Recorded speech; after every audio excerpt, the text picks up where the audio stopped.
Now,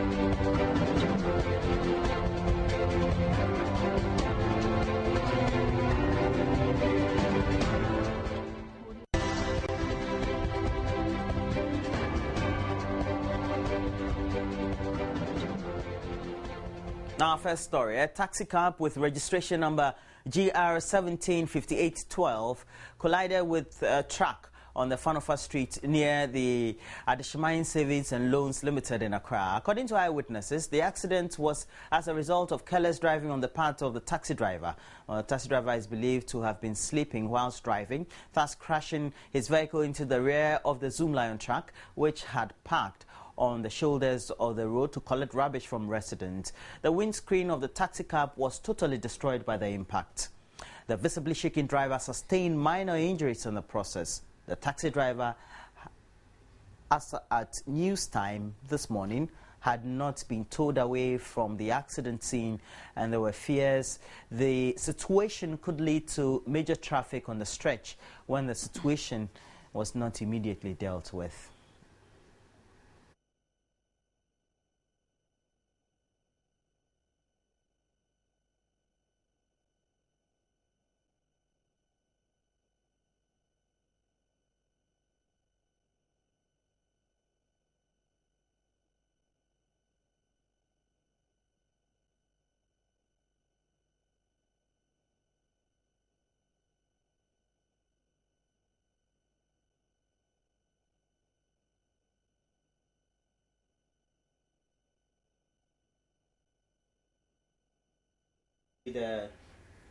Inadequate contact hours between teachers and pupils of Odumasi Amanfro Primary Junior High in the West District of the Greater Accra region is hampering quality education, resulting in poor performance.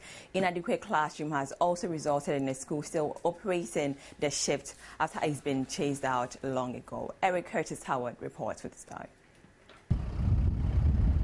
Like most communities in the Ghana West District, Odumasi Amanfro is not without some challenges. Its educational infrastructure is in a very poor state. The only school in the community is in dire need of infrastructural development. For close to a year now, GHS1 pupils of the school have had to study under trees until this makeshift structure was put up by the Parents Teachers Association of the school. The makeshift structure, however, has its own challenges. It's very terrible teaching under this shade. Sometimes when it's raining, the rain disturbs us, and sometimes we have to close from school. And sometimes when you are teaching and the sun is shining, the children have to move forward from, especially those sitting at the back. The sun disturbs them, so they have to move forward. And sometimes when you, the teacher, you are writing on the board, the sun rays disturbs you a lot, so it's very bad. Right behind me is where the headmaster of the Odumasi Amanfro MA Basic School 3 sits every day to carry out his work. The headmaster is not alone. The teachers of the school also sit under sheds to also carry out their academic work. I'm here to speak to the headmaster to find out from him the situation on the ground and what steps they have put in place to make sure authorities deal with the situation. Is this my office? How is it like sitting here? It's not the best, it's not comfortable because sometimes the weather is bad and there's nothing I can do than to keep doing my work because that's my work, I love it. The headmaster office had this torn paper box which serves as the only storage facility for files and documents of the school. About 10 meters away from the headmaster's office is the teacher's common room. This is the makeshift structure that teachers of the Odumasi Amanfro MA Basic School 3 call their staff common room. One wonders what happens when the rain sets in or the sun becomes too hot for them to sit in. We need school building. The major thing is the school building. We need school building to be erected because we don't have. For now, if you go to the other classroom, the population is also huge over there. Even the sea, we are not getting any place yet, and the district is doing well, but we need the government to come to our aid, put up at least a structure for that can contain the children. The school is also forced to run the shift system, with teachers complaining, reduces contact hours between them and the pupils. With time, the population grew, and due to the population, the school was divided, and so we had C, which we come 7 and close at 12, and the others 12 to 5 o'clock. And you're looking at it, it affects teaching and learning activities, because there are other subjects that need more time to be taught. But due to the shift system, we are not getting time. We are not getting enough time to teach, and it's affecting the children too. It has been overstaffed, overpopulation in the enrollment, and as a result of that, we're running shift, which is really not affecting teaching and learning. We have to come to school close at 12 o'clock for another stream to take over. It's not really helping the case. And even with the shift system, classrooms are overcrowded. An ideal classroom to enhance effective teaching and learning must contain a maximum of 30 students. But this is not the case here in the school. I am in a class 3 classroom, and a teacher here told me there are over 60 students here in this particular classroom. Your name? Benny Francis. Benny Francis. Benny Francis, how old are you? I'm 30 years old. You're 30 years old. What do you want to be in future? Nabel. Emmanuel. Nabel. How old are you? 10 years old. You're 10 years old. What do you want to be in future? Soldiers. What's your name? Solomon Foy. And how old are you? 10 years. What do you want to be in future? Teacher. The pupils here have big dreams and counting on the school to give them the needed foundation to achieve that. Eric Curtis Howard, Joy News, Odumansi Amanfrum. Away from education, the Minister of Roads and Highways, Alhaji Amidu Suleimani, is not pleased with the progress of work on the Takwa Bogoso Ayamfuri Road. Well, the project, which was to be handed over by June 2014, is only 23% complete. Seiram Abladi Souza was with the minister during an inspection tour and has filed this report.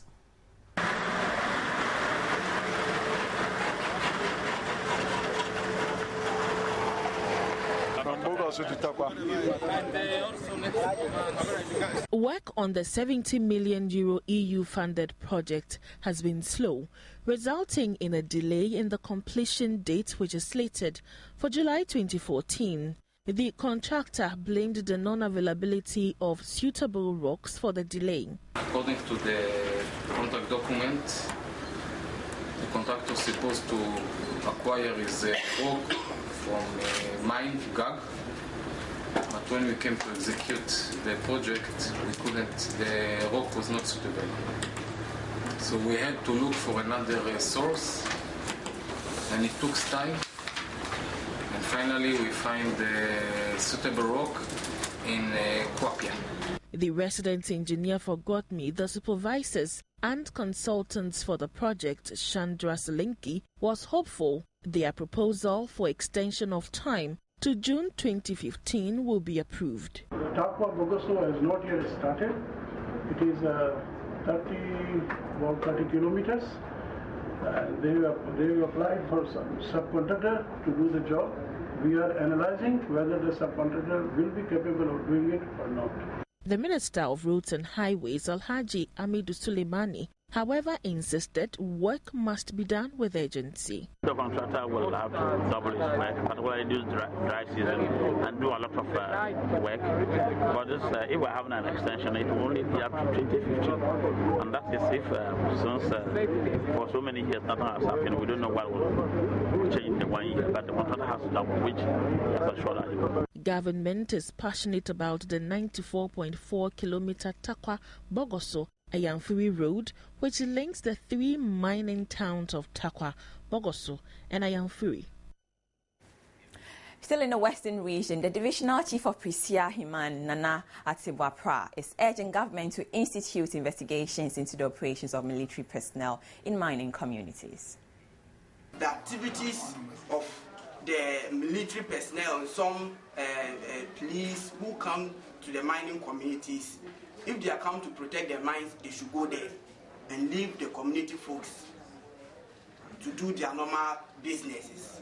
He made the appeal when the Minister of Lands and Natural Resources, Alhaji Inusaf Husseini, and Minister of Roads and Highways, Alhaji Amidu Suleimani, called on him at his palace on Wednesday, Nana Ntebua Pra IV also discredited allegations that the community's recent demonstration was against the anti-galamsey task force in the area. Pristia or Heman Pristia have not demonstrated against anti-galamsey task force set up by government to ensure that there is sanity and proper regularization of small-scale mining activities in our community. The entire community will not do such a thing or such, excuse me for my word, nonsensical act to block the activities of government. We won't do that. Alhaji Inusa Hussaini assured him of government's commitment to ensure mining communities benefit from the resources their land play host to. It is part of the promise His Excellency made to your traditional area to make this mine meaningful in the lives of the people of Pristia.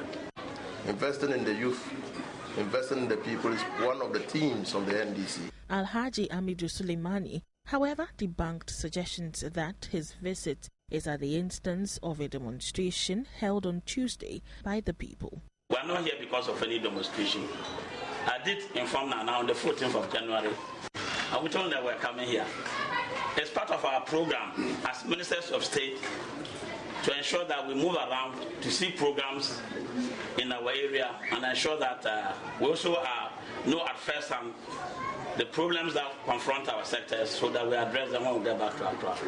Road construction is a very expensive enterprise, and we did say that we will construct the road. And we are, of course, constructing the roads.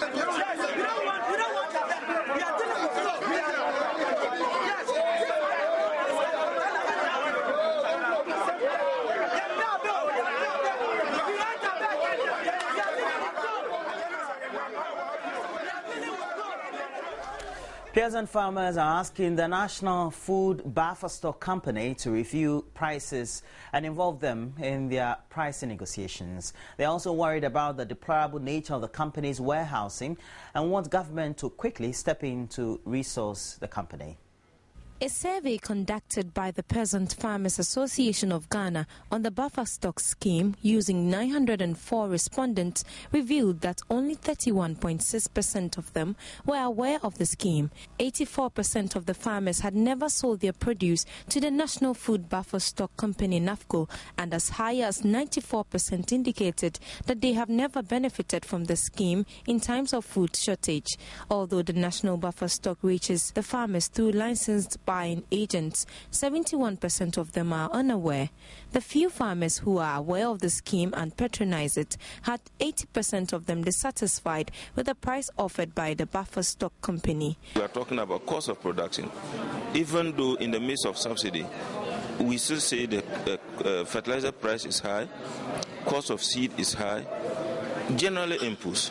So at the end of the day, the farmer would like to match his inputs against the cost of production. And that is where the price can be determined. And so that is why we are equally asking that the price negotiation should involve farmers. If the farmers are part of the price negotiations, it means at the end of the day, the price offered is satisfactory to all parties. The farmers asked government to intervene in resourcing the National Buffer Stock Company. In certain areas, don't even have warehouses where they will put the produce. And so government should come out with more warehouses so that the buffer stock company can be expanded to the district and the communities. Because as we speak, from where I come from, the National Buffer Stock Company regional office is located under a tree in Tamale. And the farm produce they have bought is kept in cocoons, and as I'm speaking, some of the food is going bad. They have also urged NAFCO to work closely with the Extension Department of the Ministry of Food and Agriculture to do more education and sensitization on the buffer stock scheme. Meanwhile, the Director of Operations at the National Food Buffer Stock Company, Ken Akwe, says the company is having a hard time fully executing its mandate due to deep financial challenges. The company has since 2009 not received any capital injection from government apart from the 15 million cedis it invested in its operations when it was established in 2009. The buffer stock company is mandated to ensure security for farmers by mopping up excess produce in order to reduce post-harvest losses and to protect their incomes. But NAFCO is dealing with its own peculiar challenges, key amongst them being funding. Out of the 130 million cedi initial capital injection suggested by the post-harvest team, which established NAFCO in 2009, government could only provide 15 million cedis. This state of affairs leaves NAFCO incapacitated with their financial and operational constraints. If we are going to look at expansion, then obviously expansion comes with a certain cost. The funds now is covering just our purchases, and we are unable to put in other items. We are looking for certain facilities. We have approached the EDF fund, and we are hopeful that maybe within the next few months something positive should come out. The scheme has also not been able to attract a number of farmers due to the bad state of NAFCO's warehousing, which poses another challenge. We don't have the logistics. We are short of warehousing. We don't have enough funds to go in and say we are buying every bit of the surplus that may be available. Okay, if you take 34,000 metric tons warehousing capacity, and you have a surplus of in the range of about 400,000 metric tons of maize alone, I mean, obviously the difference, the gap that has to be covered is enormous. Regardless of the challenges, NAFCO says it has been able to sell to poultry farmers and feed millers 253,000 bags of yellow maize out of the 270,000 bags imported by the Ministry of Food and Agriculture for sale to the poultry industry. The Ghana School Feeding Program has also since February 2012 received a total of 240,000 bags of milled rice. Abigail Adumakwenchi for Joy News. President John Dramani Mahama has nominated the following as Metropolitan, Municipal and District Chief Executives in accordance with Article 243, subsection 1 of the 1992 Constitution and Section 20, subsection 1 of the Local Government Act 1993, Act 462. The following are Kumbungu Alhaji Idi Manza Mahama, Asante Achim South Daniel Osei, Adan East John Nuruddin Ahotu. Ongoing investigations by the Conference of Assisted Senior High Schools have revealed that a number of their members were truly involved in charging fees way above the approved fees by the Ghana Education Service. The group says it would hand over the case to the Education Service to deal with such culprits as it wasn't within their mandate to do so. The group at a press conference registered their displeasure about media reports generalizing that heads of all the various senior high schools in the country were charging fees above the approved ones. Though the names and institutions were not made available to the media, the group apologized on behalf of their colleagues. After charging the approved fees, you have some special levies. You go for approval. And we have the evidence to show that some of them did not go for the approval. So once you did not go for the approval, you flouted the directives of the ministry and GES. Some have done that, and they have even apologized. I know a few in some regions who have even written letters. I even have copies. They've copied me to apologize for charging those fees without approval.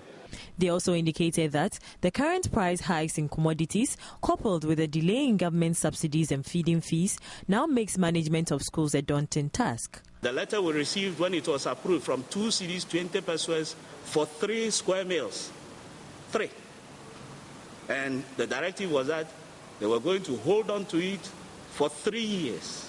And we replied that if things remain constant, well, no problem.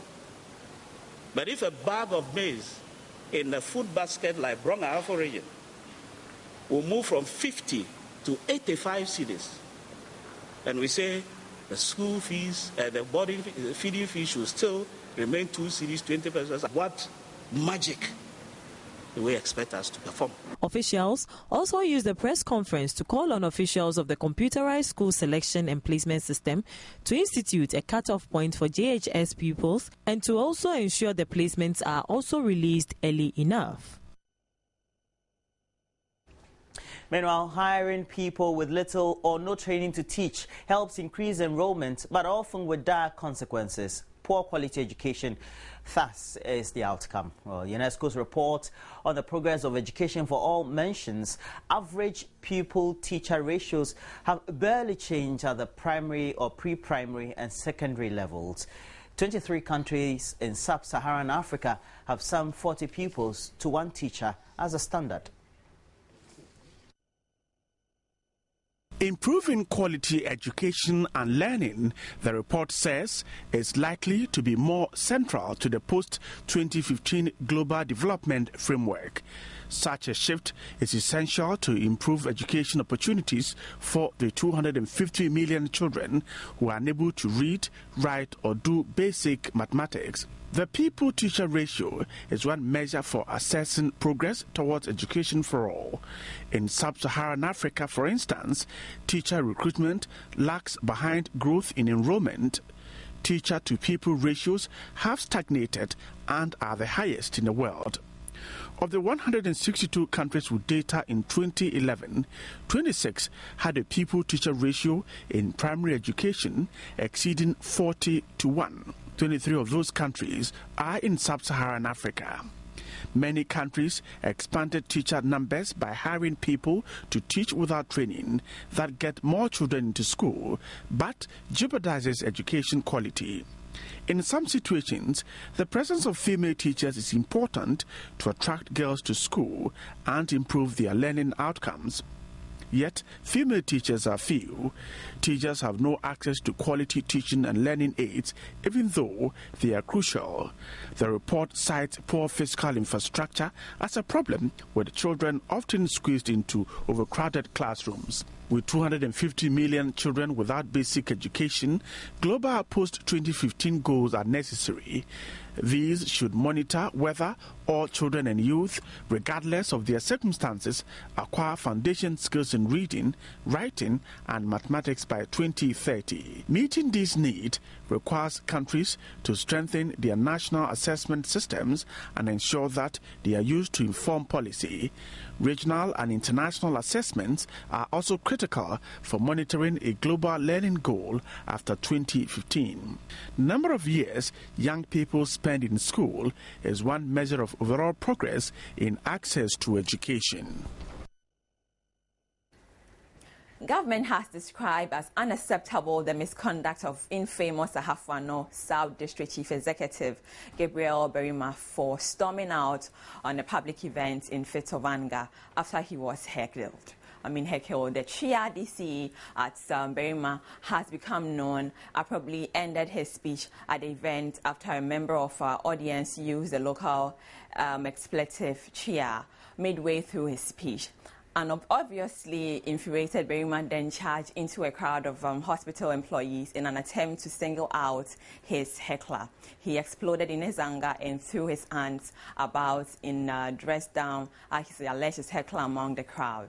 A video of the incident went viral on the social media recently. A statement from the local government and rural development ministry signed by Deputy Minister Emmanuel Ajokum said the DCE has been reprimanded by Sector Minister Akwesi Ofosu-Opon. A foundation has been set up to honor the legacy of ace Ghanaian BBC broadcaster Komla Dumo, who passed away this month in London. A statement issued and signed by the spokesperson for the Dumo family, Esther Koba, explained that the Komla Dumo Memorial Foundation is aimed at sustaining the legacy of Komla Dumo by pursuing plans he had for promoting the ideals that he stood and worked for. The foundation will also seek to promote excellence in journalism, with particular emphasis on broadcast journalism, and initiate programs for the development of African youth, as well as the education of children, including his own 3 children, the statement added. In the statement, the family of Komladumo has given details of a bank account for monetary contributions from philanthropists, friends and well-wishers. Komladumo was a presenter of BBC World News and BBC Focus on Africa program before his untimely death on January 18, 2014. The BBC has also indicated its preparedness to establish a bursary in honor of the boss player who was committed to telling the African story in all his reports. A look again at our headlines. Ministry of Roads and Highways not pleased with progress of work on Takwabogoso and Fori Road. We took you to the Odumasi Amanfo MA Primary School here in the Greater Accra region, where we're being told the inadequate contact hours between pupils and teachers of the school is said to be hampering effective teaching and learning. And President Mahama nominates more DCs. Well, so those are the details of the latest news updates we have on the AM show, which is always live on the Joy News channel of Multi TV. Up next, we'll bring you the latest updates in sports. And it's brought to you by Tigo and Cowbell. Do stay on. We'll be right back.